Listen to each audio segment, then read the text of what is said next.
شؤون الفاتحة. أعوذ بالله من الشيطان الرجيم. بسم الله الرحمن الرحيم. إياك نعبد وإياك نستعين اهدنا الصراط المستقيم صراط الذين أنعمت عليهم ولا حول ولا قوة إلا بالله.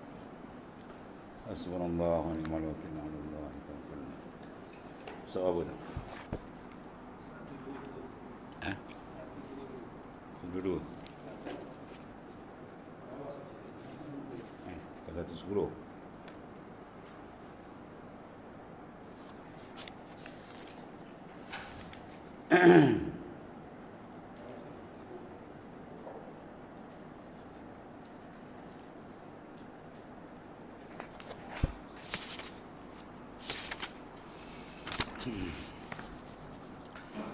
Bismillahirrahmanirrahim. Qala mu'alif rahimallahu ta'ala wa adaman nafa'a bihi wa bi'ulumihi fid daini amin. Keduanya mengubah bentuk ibadah. Situ Keduanya mengubah bentuk ibadah yang telah disyariatkan. Misalnya seperti menambah atau mengurangi. Misalnya menambah rakaat salat wajib atau umpamanya. Di Melaka ni ada. Kat pasar Borong ni. Alim ni ada. Di sembahyang maghrib 4 rakaat. Satu bonus pak dengan jauh. Macam-macam tu. Maghrib 4 rakaat. Itu semua sesat. Ini dipanggil bid'atul dhalalah. Bid'ah yang masuk dalam makna sesat. Dia ada bid'atul hasanah. Ada bid'ah yang mubah. Sebab lafaz kullu tu bahasa Arab dia dua makna.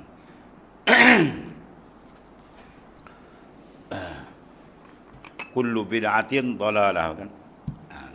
Wa kullu dhalalatin finnar. Kullu tu ada dua makna. Pertama, kullu dengan makna jami'.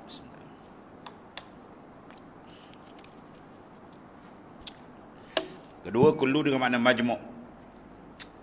Kullu dengan makna jami', semua sekali. Tak kira lah apa-apa semua masuk. Apa Nabi tak buat, kita buat bina'ah. Ini banyak dia orang pakai. Sedangkan kullu sini makna majmu', makna kebanyakan. Bukan seluruh bina'ah. Dia tidak kebanyakan. Itu sebagaimana telah dibahas dulu. Banyak amalan-amalan sahabat dan pada zaman Rasulullah SAW pun ada. Yang mana sahabat buat, ketika itu ditegur Nabi, sahabat ingat benda itu salah, Nabi kata bagus. Itu maknanya apa? Telah dilakukan, tidak menyalahi pada kaedah asal. Maka mengurangi takaran zakat. Itu sumpah ini bid'ah dhalalah. Mana sukatan zakat dikurangkan. Dan mengurangi mana jumlah sujud dalam salat. Misalnya ni 2 kali ni buat sekali. Mengganti sunat surah Al-Fatihah dengan surah lain. Mengubah lafaz azan. Membuat sujud sebelum rokok. Mengganti surah Fatihah dengan surah lain. Ini ada khilaf lagi ni. Kalau diubah ayat Fatihah tu dhalalah lah. Tapi kalau sekiranya sembahyang dia tak baca Fatihah, dia baca surah lain, tu Hanafi tak apa. Dalam mazhab Hanafi tak apa. Dalam mazhab Hanafi dia pakai ayat mutafaqra'u ma tayassara minal Quran. Bacalah apa yang mudah daripada Al-Quran. Cuma afdal bagi dia meraihkan mazhab kita yang lain, termasuk mazhab Syafi'i, mana afdal baca Fatihah. Tapi kalau dia tak baca Fatihah, dia pergi baca surah lain pun sah.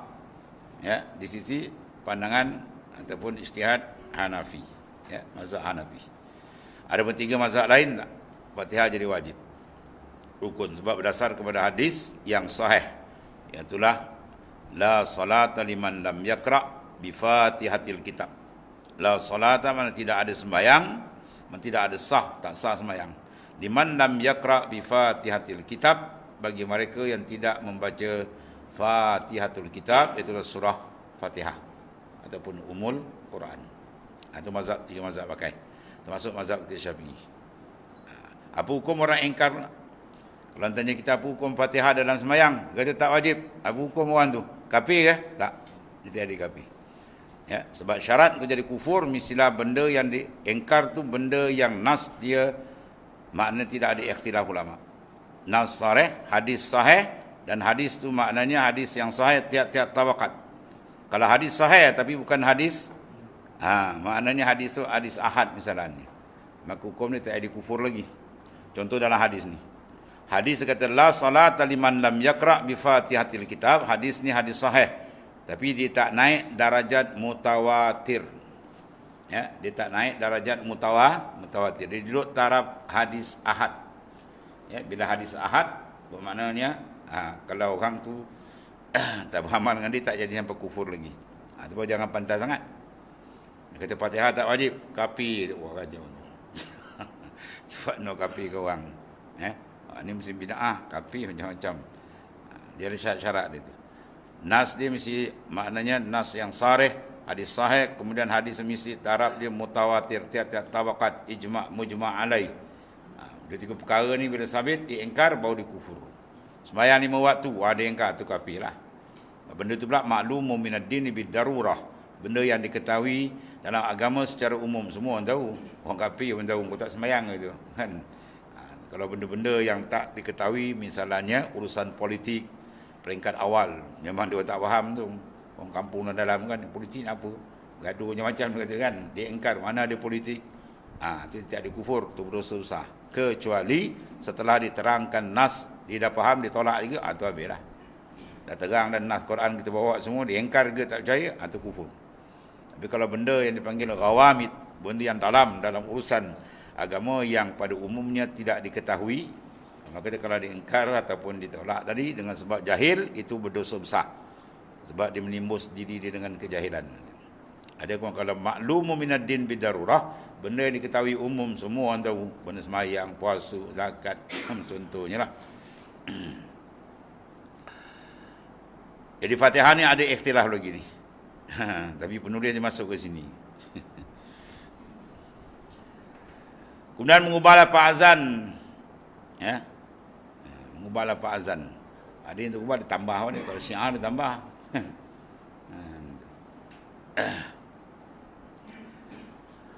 Kemudian sujud sebelum rakaat. Ini agama di sini. Tak ada rakaat dia bantai pergi sujud belum tuan. Ya. Ayam pergi sujud, kena bangun balik pergi rakaat. Kalau dia baca surah apa? Sejadah kan, sujud sejadah tu lain lah. Itu dia antara dia. Ya, dia katakan taraf penetapan bid'atul dalalah. Dia nak letakkan taraf bid'atul dalalah tu dia. Dia ada beberapa syarat. Ini syarat yang kedua. Yang ketiga syarat dia mengubah waktu ibadah. Ya, contoh sembahyang kan. Ada ibadat yang muakkad, ada ibadat yang tidak muakkad, ada yang diwaktukan. Inna salata kanat 'alal mu'minina kitaban mawquta. Inna salata sungguh sembahyang 5 waktu ni kanat 'alal mu'minin, bagi orang beriman ni ialah kitaban mawquta, ketetapan yang berwaktu. Lepas tu Jibril alaihissalam dalam hadis sahih Bukhari, Muslim dan sahih yang lain datang 2 hari. Hari pertama awal waktu dan hari kedua akhir waktu secara umum. Jadi ada waktu. Tiba-tiba dia kata semayang apa-apa bila pun tak apa. Zuhur pukul 7 boleh. Tuhan kan tak terima pun. Dia buat main-main. Dan sedangkan itu nas sarih daripada Quran dan hadis Nabi SAW. Dia boleh merosakkan. Ini dipanggil dalalah, sesat. Seperti solat subuh jam 9 pagi. Dia kajian terajak ni. Kalau masuk subuh dia bantai. Ya, maknanya ada semayang subuh. Ni lewat. Dia semayang subuh pukul 9 pagi. Apa hukum? Kalau tanya itu. Kalau tanya kita, apa hukum seorang semayang subuh pukul 9? Tuan-tuan jangan jawab lagi. Tuan-tuan kena tanya dulu. Dia semayang ke apa? Semayang adak ke? Atau qada? Tanya dulu. Jangan kata semayang pukul 9. Kafir. Beranjab lah orang. Habis dia kafir ke orang. Bila tanya pukul 9 dia semayang subuh, tanyalah apa sebab awak semayang pukul 9? Dia kata saya qada. Tadi subuh terlajak. Awak tinggal subuh sebab apa? Sengaja ke? Tak, saya tertidur. Itu lain hukum lah. Dia banyak. Orang meninggalkan semayang, ya, Dia macam hukum tu. Kalau ditinggal semayang dengan sengaja, maka dosa besar dan dia wajib qada dengan segera. Wajib qada dengan segera. Dia bangun subuh tadi, dia dengar orang azan. Ya, orang dah bangun dah, dia tidur balik.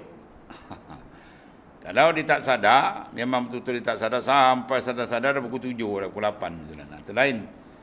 Kalau sekiranya dia dengar azan zuhur saja dia buat reka, tengok-tengok dah habis waktu masuk asar, maka hukum dia berdosa besar, wajib taubat dan wajib qada dan wajib segera.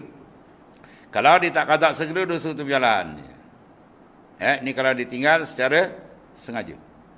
Adapun kalau ditinggal saya tidak sengaja, maka dalam fiqh dia bagi dua. Tak sengaja ada dua, sama ada dia terlupa ataupun tertidur, dua je. Terlupa betul. Ya, dia biasa semayang isyak awal waktu. Ya, tiba-tiba musim raya sahabat datang ziarah. Dia berbual sampai pukul 10 malam. Kawan balik dia pun geram tidur. Pukul 10 malam dia pun tidur. Besok bangun pagi pukul 10 teringat, malam tadi tak semayang rupanya isyak. Apa hukum dia? Wajib qada. Hukum wajib qada sama ada dia tertinggal dengan sengaja atau tidak. Hukum pertama wajib qada. Sebab dainullah ahaqqu an yuqda. Itu hadis sahih dari Nabi. Dainullah, hutang dengan Allah Ta'ala ni, ahaqqu an yuqda, lebih mustahak dibayar. Hutang dengan orang pun kena bayar orang. Hutang dengan Allah lebih mustahak dibayar. Cuma dipecahkan dua masalah, dia sengaja atau dia terlupa. Kalau dia tertidur, jangan tar. Kalau tar lain, dengan azan dia tar lagi. Itu kan itu tar panggil.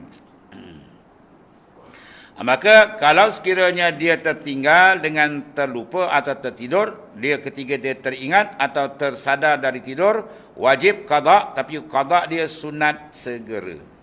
Makna waktu juga dia terus qada. Adapun kalau nak qada petang ke malam ke kan, tak apa juga. Boleh juga. Tapi yang afdal lebih elok segera diqada. Itu kalau sekiranya dia terlupa dan ia tidak sengaja tertidur. Adapun kalau sekiranya dengan sengaja, orang bang dia buat dia buat leka dia sampai habis waktu, maka hukum dia wajib qada dan wajib segera. Kalau dia lewatkan tu, dia berjalan. Jalan-jalan, maut pun sampai habis. Man taraka salata muta'amidan abqahu Allahu fin nari samanina hukbah wa fi kulli hukbatin samanina sanah. Siapa meninggalkan sembahyang dengan sengaja, maka dia akan dihumban ke dalam neraka 80 hukbah. Satu hukbah 80 tahun. Kalilah. Kalau main kali tahun akhirat, apakah itu? Tak badan maknanya. Kita menjaga dapat untung 102, kan? Bersemayang tinggal, tak sempat qada, malaikat maut sampai, habis jawab dia. Atau di antara perkara-perkara dimasukkan sebab boleh dimasukkan dalam bid'atul dalalah, iaitu mengubah hukum asal atau mengubah tempat ibadah. Misal mana, seperti tawaf di Bukit Keramat. Dia tawaf kat sana kan. Kacau ni. Dia buat tawaf dekat apa? Dekat lain daripada tempat asal lah yang dinaskan oleh Quran. Tawaf di kuburan. Ditawaf di kubur. Tempat Syiah, habis kubur Khomeini ditawaf. Pusing tu. Itu semua buat bid'ah dalalah, sesat laku. Yang keempat, meyakini ada suatu keutamaan pada satu ibadat yang dilakukan dengan cara khusus tanpa ada dalil syar'i. Kecuali kalau ada nas Quran, hadis sahih atau lain. Nak menetapkan hukum mesti nas Quran dan hadis sahih. Ada pun dalam fadailul a'mal itu tak apa. Kelebihan-kelebihan amal kita itu ijma' ulama. Boleh pakai mana hadis yang dhaif. Bahkan Imam Hanafi mengatakan, aku lebih cinta, lebih suka hadis dhaif dari qaul ulama, daripada perkataan ulama. Hadis tu, hadis Nabi, dhaif tu sanad. Kemungkinan hakikat sanad tu dhaif, hakikat daripada Nabi betul. Banyak berlaku ni, kalau dalam sufi lagi banyak. Bikashpin. Hadis tu dalam standard kajian lahir ulama hadis, dhaif. Tapi ulama kadang dia memimpi Rasulullah SAW mengatakan hadis itu sahih. Itu yang dia pakai. Itu masalah dia. Habis boleh tasih hadis dengan sahih. Hanafi boleh. benda mukhtalaf. Ya, mentasihkan hadis dengan kashfin boleh dalam mazhab Hanafi. Ada masalah atau panjang perbahasan lagi lah. Misalnya berpuasa dengan menjemur diri di panas. Ini nak maut lagi. Dapat fadilat lebih lagi. Itu menyeksa diri sudah jadi haram. Dan mendatangkan keutamaan ini, dan ini dia kata, kalau kita puasa jemur diri, itu tak ada nas. Tak ada nas Quran, tak ada nas hadis Nabi. Kemudian berpuasa selama 40 hari, akan mendapat ini dan ini. Itu semua itu tak ada nas. Atau salat dengan pakaian tertentu, mendapat keutamaan tertentu tanpa ada nas yang sarih.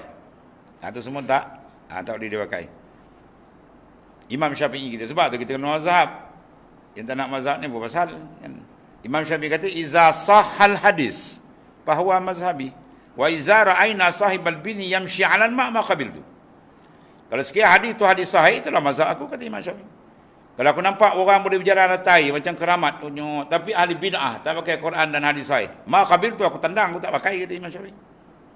Ya. Jadi mazhab Imam Syafi'i didasarkan hadis sahih. Apa sebab kita tak nak mazhab? Baru hafal 3-4 hadis tak nak mazhab. Loh buruk tu. Kan? Ada seorang datang jumpa tuan guru saya arwah tunggu akhir tunggu Jin Najmuddin belajar lah. Dia alim 4 mazhab.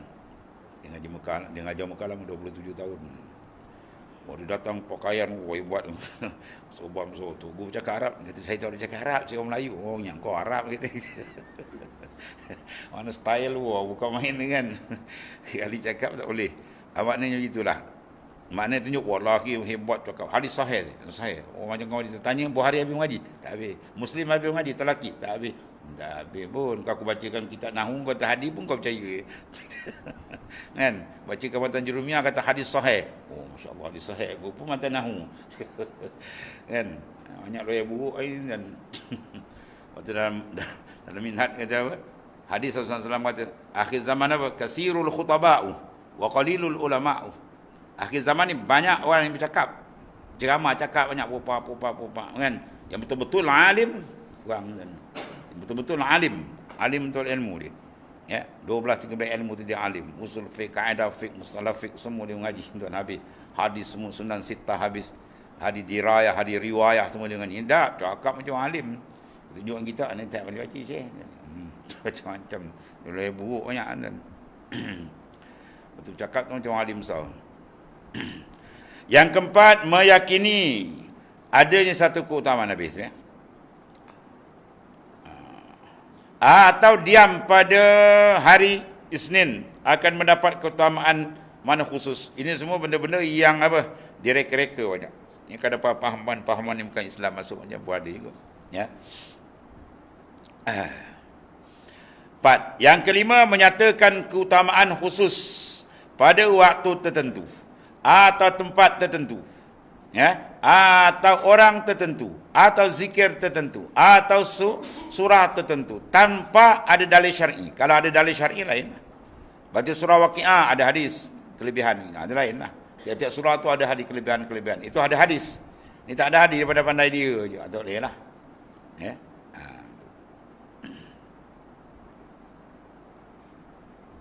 Habis Yasin? Boleh. Menentukan baca Yasin pada malam Jumaat. Bid'ah. Wah, lekas bid'ah. Buka dalam apa? Ibnu Katsir ada kan. Buka surah Yasin tu ada. Hadis sahih. Ya. Secara umum Nabi kata man qara'a Yasin faqad asbaha maghfuran. Barang siapa man qara'a Yasin lailan, siapa baca surah Yasin pada waktu malam, faqad asbaha maghfuran. Pagi-pagi lagi dah dia dapat keampunan daripada Allah Taala. Ya, lailan malam. Malam apa? Tak kira lah apa. Tak kira. Habis kot malam Jumaat tu dia nampak matahari naik kot. Oh ini bukan malam, ni siang Syekh ni. Kacau kerja ni. Ni cara umum. Ya, hadis sahih. Macam-macam dia orang sekarang ni. Oh, zikir tak boleh zikir Allah. Tak boleh lah tu lagi. Bangang pergi doktor. Bagi doktor haiwan ni senang lah. Bangang betul. Kulillah, ayat Quran kan, dia buta ke ayat Quran? Kul, fi'il amar tu.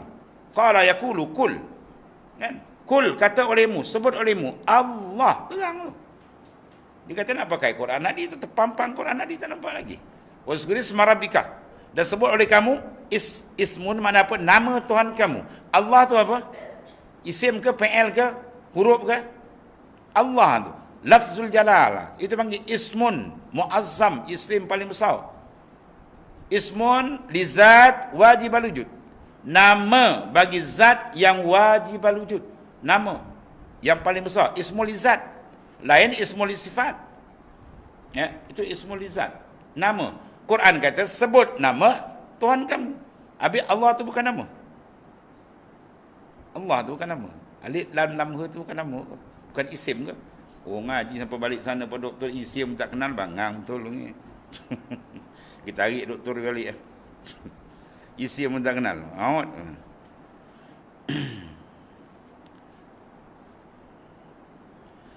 Yang kelima menyatakan keutamaan khusus ya tanpa dalil ni. Itu dia kata tadi kait tanpa dalil syar'i. Di dalil pula banyak kan. Dengan Haji Sufiqah dalil berpuluh, 20 lebih, 27 dalil. Semua yang diijma' 4. Quran, hadis, ijma', qiyas. Ya, kalau mazhab lain ada pakai istihsan, masalih mursalah. Ya, kalau Maliki pakai ahlil Madinah. Ya, Maliki semayang kan Allahu Akbar di lepas tangan. Apa dalil? Ahlul Madinah. Ahli Madinah semayang dia tu. Ahli Madinah lebih dekat dengan Rasulullah SAW, tu hujah dia. Kan? Banyak dalil kan. Tapi yang muktamad, yang ijma' 4, ijma' ulama' 4. Quran, hadis, ijma', qiyas. Yang keenam yang masuk dalam bid'atul dhalalah. Membuat ibadat khusus dengan cara tertentu, dengan jumlah tertentu, dengan keutamaan tertentu. Misalnya solat 100 rakaat pada malam Maulid Nabi SAW, ya, akan mendapat anu padahal tak ada nas. Itu saja ni reka. Kemudian ketujuh, berkumpul melakukan satu ibadah pada waktu tertentu dan tempat tertentu dengan keyakinan ada balasan tertentu, tak ada nas apa pun. Ya. Kalau ada nas lain, tempat mustajab doa, ada kala masa, kan? Itu dalam hadis. Banyaklah masa-masa sekian. Ada kala tempat, multazam misalnya, itu semua dalam hadis. Itu ada. Yang ni tak ditentukan tanpa ada sandaran daripada nas hadis yang sahih. Berkumpul melakukan satu ibadat pada waktu tertentu di tempat tertentu dengan keyakinan ada balasan tertentu terhadap perbuatan tersebut.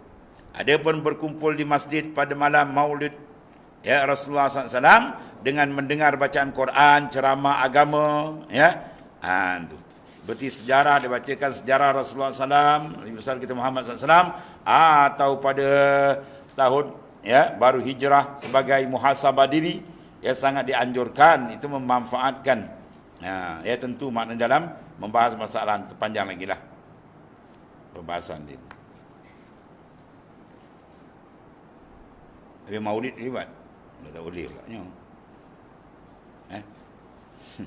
Hari kelahiran Agung kau cuti. Agung dengan Nabi cepat besar katanya. Kan? Cuti kan? Hari kepurtaan. Kan? Agung cuti. Ini bukan Agung. Afdalul makhlukan innal itlaq. Laulaka makan atil aflaq. Makhluk paling afdal. Kalau tidak kena kau yang Muhammad, aku tak jadikan semua makhluk. Betul hebat Rasulullah SAW. Ya. Sebab tidak antara Nabi berpuasa pada Isnin sebab apa? Fihi wulidtu. Di hari Isnin aku dilahirkan. Mana kalau faham di zahir hadis ni, pada hari Isnin tu Nabi puasa sebab apa? Fihi wulidtu. Pada hari itu aku dilahirkan. Nabi sambut birthday tiap minggu. Kan? Tak ada masalah lah. Semua benda-benda tu kembali kepada kaedah asal kita lah. Bila benda tu datangkan maslahah, kebaikan, di atas niat betul, tak ada masalah. Ada yang terlajak, yang ni pesen terlajak.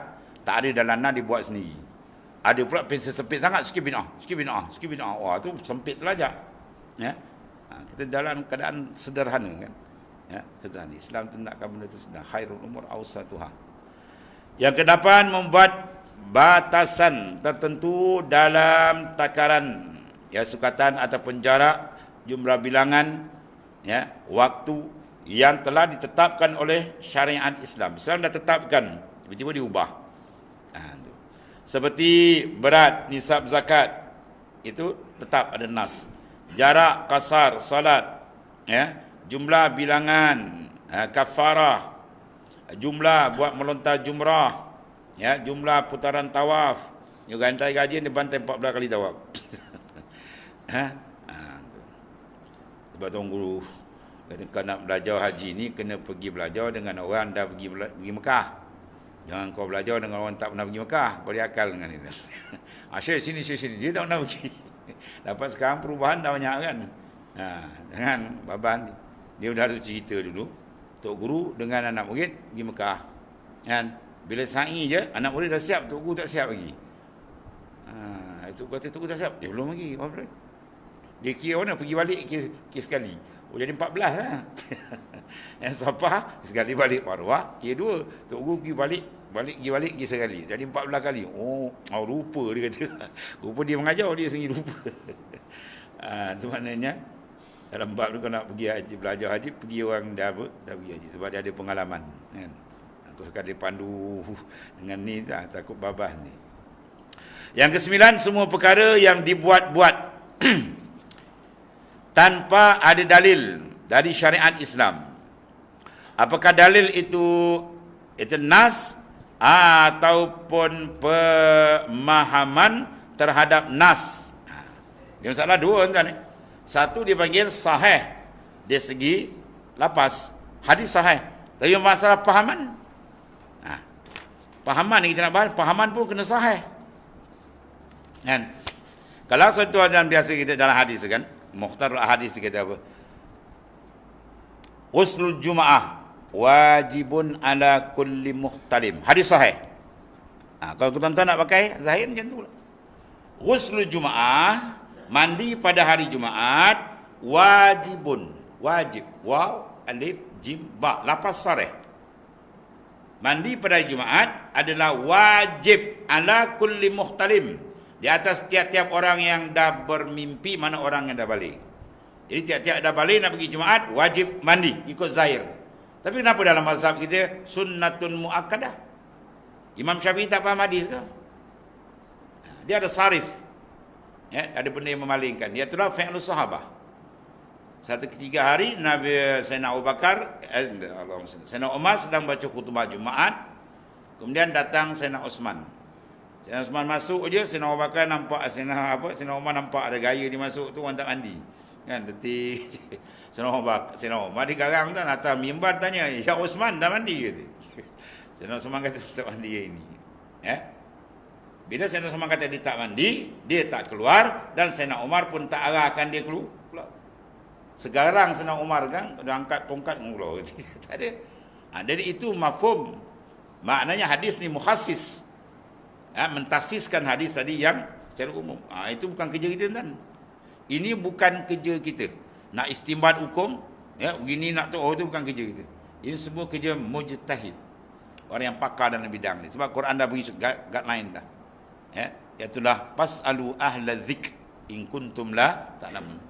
Ajukan soalan kamu pada orang yang pakar. Kalau tafsir, rujuk mufassirin.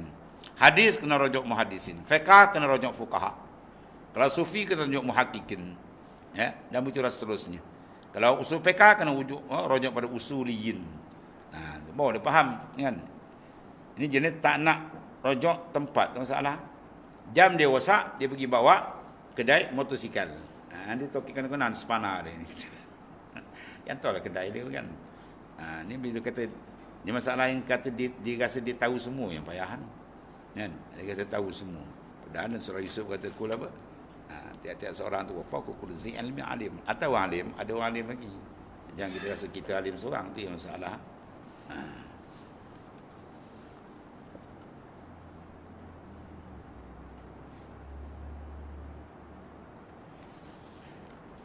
Yang ke-9 ya, semua perkara yang dibuat-buat itu asal dari mana bid'ah.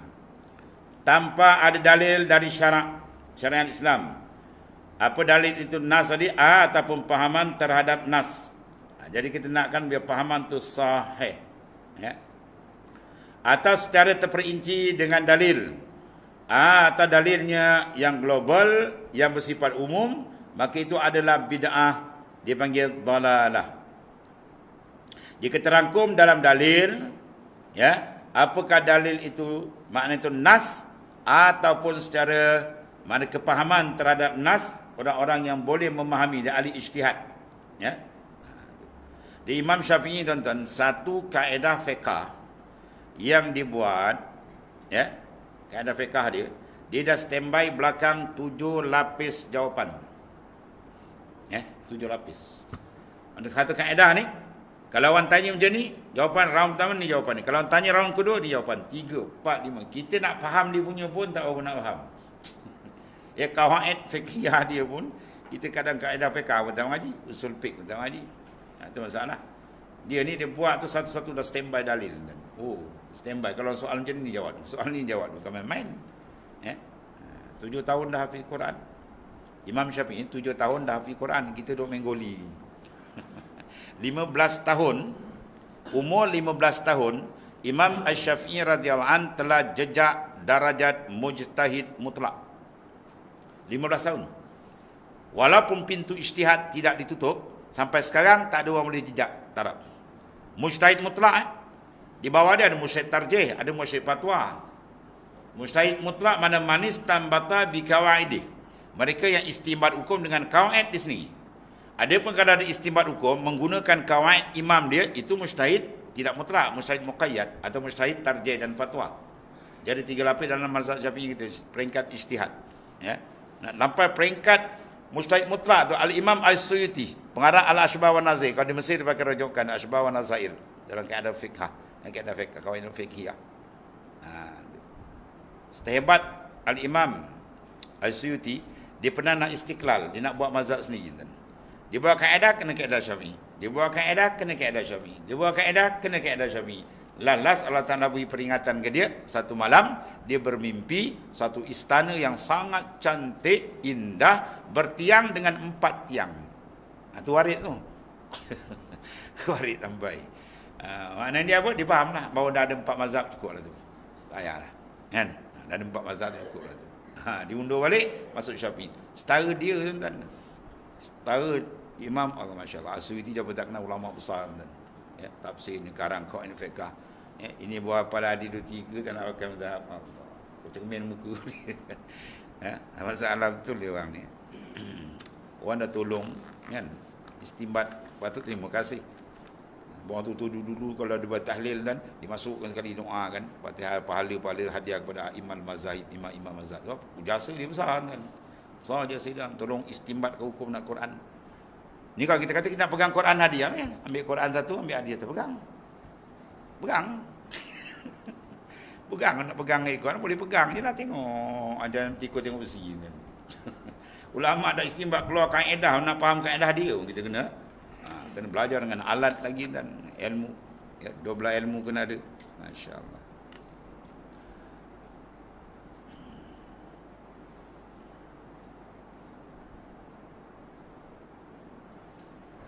Atau pada malam tahun baru hijrah habis. Dan ke-8 membuat batasan tertentu dalam takaran. Ke-9 ni. Ke-9 semua perkara yang dibuat-buat tanpa ada dalil. Ya, daripada syariat Islam atau dalil. Semua dah habis bawah ni. Jika mana terangkum dalam dalil, apakah dalil itu nas ataupun pemahaman terhadap nas. Nas satu, kadang-kadang faham mafhum dipanggil. Ya, dia ada mafhum mutlak, mafhum mutabakah, mafhum mantuk, mafhum mukhalafah. Nah, mafhum banyak kan. Mafhum benda yang dipaham tu ada mafhum ya, mutabakah, ada mafhum mukhalafah. Situ kita nak faham pun sakit. Apabila dalil dan nas tadi atau pemahaman terhadap nas ya, atau secara terperinci. Tunggu saya kan dia tengok orang tu dia kenal. Tunggu ada nas ke? Apa dia? Tak nak buat nas ke? Dia faham tu. Kau sendiri pun baca pun tak betul. Kalau bagi kita Arab tak ada bagi pun tak boleh baca. Memang nak tanya nas. Ya, ulama dah buat dah cantik terpakai je lah. Kan? Buka kitab-kitab ulama buat kan, tanya ada nas, ada nas. Oh. Ni sama orang pergi rumah kerja kahwin, angkat lauk masak asam. Ni apa ni? Ini masak asam kata. Ya, masak asam apa? Tulang lembu. Ya ke lembu? Kau nak lembu kau unggil lembu. Lembu asli. Ni original ni. Orang dah masak, dah gulai, dah cantik tolong kau bising lagi. Macam kau pandai, kau pegang pisau pun terbalik. Kau sembelih lembu makan tangan belakang. Kan? Itulah maksud ini. Orang dah tolong tu dah besar dah. Imam mazhab bukan calang-calang orang dah. Dah tahu Imam Syafi'i dan dia pergi majlis Imam Malik. Imam Malik tengah mengajar, kan? Imam Syafi'i duduk belakang. Dia main catit pakai liuk. Nak beli kalam tak ada, kan? Imam Syafi'i kalam pun tak ada. Nak bagi apa? Buku tak ada duit, kan? Masya-Allah. Dia tatit dengan liuk. Jadi kuliah Imam Malik dia baca Muwatta, kan? Satu kali kuliah 40 hadis. Kita baca 10 hadis dah rasa banyak. 40 hadis satu kuliah. Jadi Imam Malik jeling tengok apa kerja budak muda ni main liur kat belakang. Lepas kuliah dia panggil dia, Fatan bang. Panggil. Apa kau buat ni? Dia kata aku mencatat segala ilmu yang kau ajar. Sebab aku nak beli kalam tak ada duit, kan? Masya-Allah. Hebat tak hebat, kan? Kalau betul kau ulang, kata Imam Malik. Imam Syafi'i ulang, satu huruf pun tak tinggal. Satu huruf pun tak tinggal. Dahsyat Imam Malik, kata pemuda ni hebat betul. Bila dia bermalam, dia malam rumah Imam Malik. Ya, Imam Malik suruh anak dia hendak ke dia malam. Apa amalan dia yang dibuat? Anak lelaki lah, bukan anak perempuan. Ya, bangun pagi, besok pagi cerita, siang apa amalan Imam Syafi'i malam. Ya, Syafi'i ni. Kata anak Imam Malik, malam tadi lepas dia sembahyang isyak, sembahyang sunat, dia baring. Dia letak tangan dia macam ni sampai dekat subuh dia bangun. Takkan macam tu sifat orang alim besar ni, kan? Dia tanya Imam Syafi'i, apa amalan kau malam tadi? Saya selah istimbat sebanyak 1000 hukum. Masya-Allah. Dia tak tidur, kan? Istimbat ayat dengan ayat ni keluar hukum ni, hadis dengan ni keluar hukum ni. Letak tangan ni sampai pagi. Kita petang letak lili-lili. Dia tarik kau tu. Itu macam Imam Syafi'i. Kata nak pakai, kau dah gila panggil. Siapa diri kau? Kenal lah siapa kita, kan? Allah.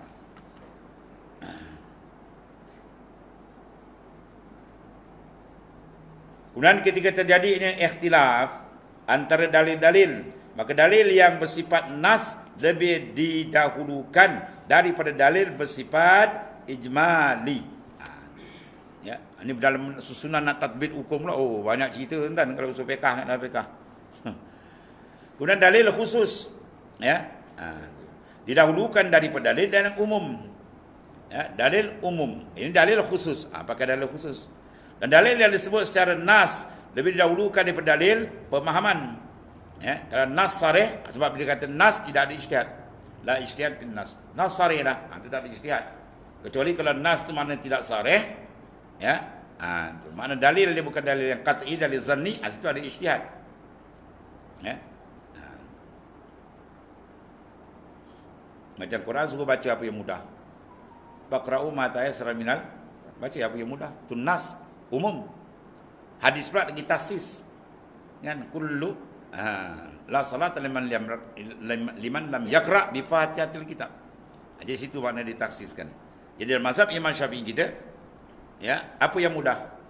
Faqra'u ma tayassara minal Quran. Apa yang mudah? Surah Fatihah. Ya, bagaimana Al-Fatihah? Boleh baca tak tuan? Boleh baca Al-Baqarah? Al-Imran itu. Mau kita nak baca. Maknanya surah tu Imam Syafi'i mudah. Jadi dalam kaedah usul fiqh dia Hanafi, dia ada beza sikit dengan Syafi'i.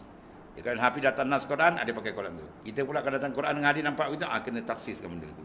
Panjang cerita dia lah. Tu kerja dia orang, sebab dia pakar, kan? Dan dalil yang disebut secara nas lebih didahulukan dengan dalil dipaham secara nas. Mafhum dengan mantuk. Apakah mantuk? Mantuk kaedah ni. Dengan demikian maka pintu ijtihad tetap terbuka bagi para ulama. Pintu ijtihad tak tutup. Tapi masalah boleh masuk tidak? Tu je. Ya, kita berkeahlian dan nak ijtihad.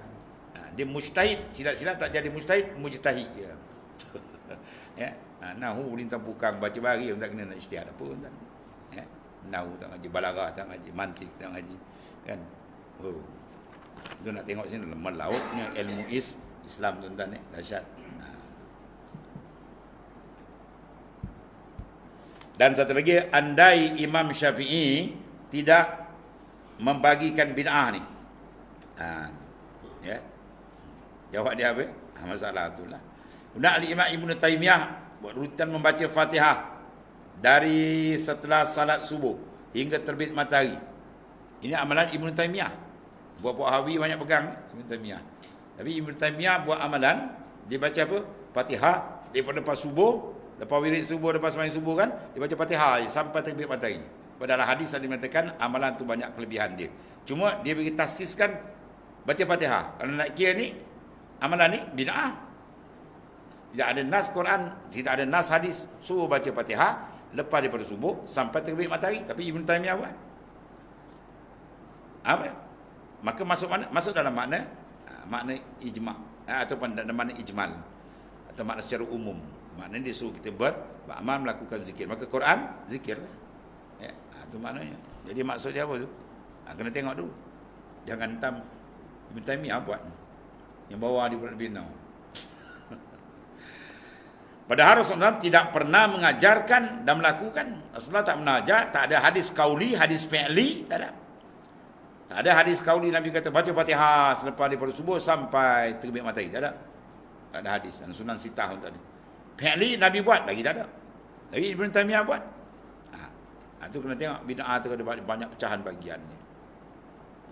Kemudian Syekh Abdul Aziz Bas, ini sengaja tuan pengarang kita ni dibawa amalan-amalan Ibn Taymiyah dan Syekh Aziz Bas mufti Mekah, sebab dia orang ni buat Wahabiyah ni banyak perut sini. Sekarang kau punya tekong ni macam ni, kau bawa bila-bila nau apa? Itu maksudnya. Kau punya tauqi besar ni atas ni. Dia punya imam besar atas ni, kan? Dan mengajarkan ramuan tangkal sihir. Ya. Mufti Mekah Syekh Aziz Bas dia ada buat yang lepas dah terang kan. Ramuan untuk buat tangkal sihir. Menggunakan ayat ni, ayat ni, ayat ni. Ada hadis ke? Tak ada. Dan mengajarkan ramuan tangkal sihir ya, padahal Rasulullah SAW tidak membuat dan tidak mengajarnya.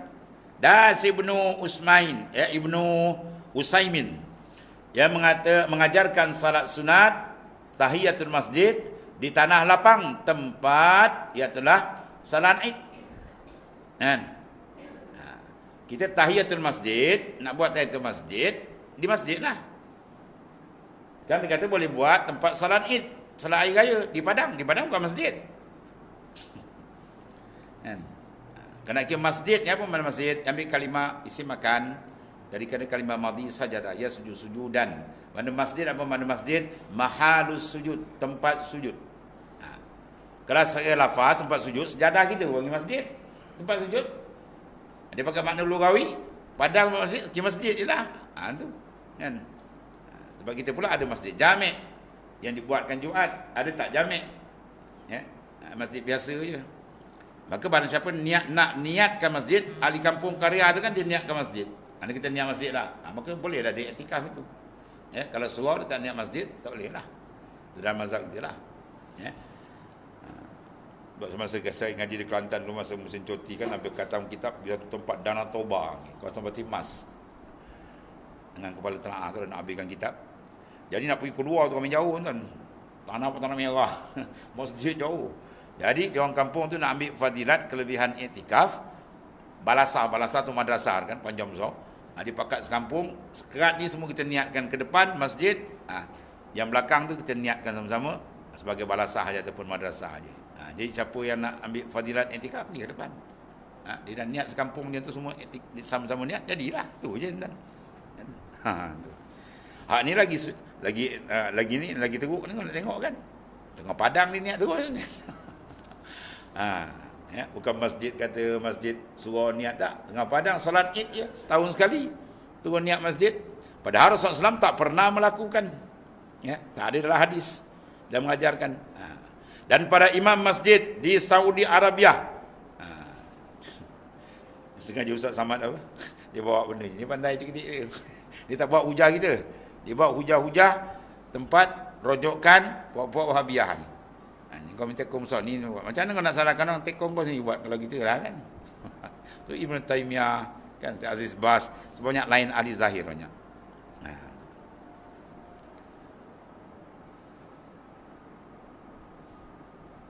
Dan para imam masjid Saudi Arabia membaca doa khatam Quran dalam salat tarawih. di akhir Ramadan, padahal Rasulullah SAW tak pernah mengajarnya, tak ada dalam hadis. Nak kira hadis lah, kan? Apabila melakukannya, andai anda masih juga berpegang pada kaedah setiap yang tidak dilakukan Rasulullah SAW maka haram, maka Ibn Taymiyah, Syekh Aziz Bas, mufti dia, Syekh Ibn Usaimin dan para imam Saudi Arabia semuanya melakukan perbuatan haram. Sebab kaedah kita tak boleh. Dan pakai kaedah apa? Kaedah dia pakai, benda yang Nabi tak buat, kira haram. Kan? Itu tak boleh. Dia tak semestinya lagi. Sebab dia masuk dalam kaedah umum. Macam doa kan? Zikir, doa. Itu cara umum. Udu'uni. Itu cara umum. Allah Ta'ala minta. Jadi kalau mana letak pun, ada mana umum. Minta tu umum. Tu. Jadi maknanya benda tu kena ditilik lebih detail lagi lah. Jangan diraju sangat. Kemudian memahami pula ayat-ayat dan hadis al-mutasyabiha wallahu a'lam.